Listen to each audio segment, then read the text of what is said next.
I'm Devorah Wallen, and I'd like to share my Tea for Two, my Torah thought, for 2 minutes, more or less. As you may imagine, in this series, Tea for Two, it's hard to take the depth of the Torah and share a meaningful and succinct message in a few moments. You may notice that we often are focused on one main theme, and it is either the name of the parsha or a word or two from the beginning verse alone. The commentaries on the Torah are so vast, I get stuck at the very beginning of the parsha. Well, here again, in the first verse of Parshas Toldos, we have a few concentrated ideas.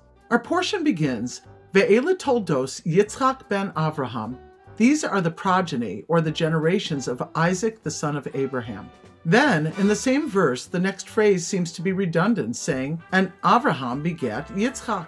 Rashi, basing his explanation on the Midrash Tanchuma, says, the Torah felt compelled to say Avraham begat Yitzchak because cynics of that time said, Sarah must have become pregnant through Avimelech when she was held captive in his kingdom, since she lived so many years with Avraham and never became pregnant. What did the Holy One, blessed be he, do? He gave Isaac facial features that were so similar to those of Avraham that everyone had to admit that Avraham sired Yitzchak. Das Akanim says something similar using a gematria. Avraham holides Yitzchak. The numerical value of the letters in the word holid, to beget, is equivalent to the numerical value of the word domeh, to look like or to be comparable to. It suggests that Avraham and Yitzchak's facial features made them look as if they were clones to verify their relationship to those scoffers who thought Avraham and Sarah could not have a child at such an advanced age. Literally, the word toldos means offspring or generations, and is usually used in relationship to the parent. Here, Ve'ele Toldos Yitzchak ben Avraham says the generations from Yitzchak. Since we must learn something from the Torah to make it relevant for today, how does this apply to us?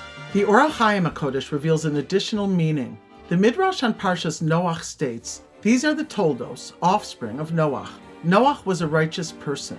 It goes on to teach that Iker Toldosehem Shel Tzadikim Ma'asim Tovim. The main offspring or achievements of the righteous are their good deeds. In Pirkei Avos it states the essential thing is not the study, but the action. As we have learned throughout the Torah and in this series, the actions of our ancestors are our own inheritance. We gain a collective archetypal persona passed down from generations. We have seen the Jewish people at the forefront of many social, political, scientific, philosophical, ethical, and other movements. We have inherited and become the Toldos of Yitzchak, the son of Avraham, with all the above connotations. May we, so to speak, look like Avraham and Yitzchak in our performance of good deeds, and may we represent and resemble them as their true offspring through emulating their kind and caring behavior.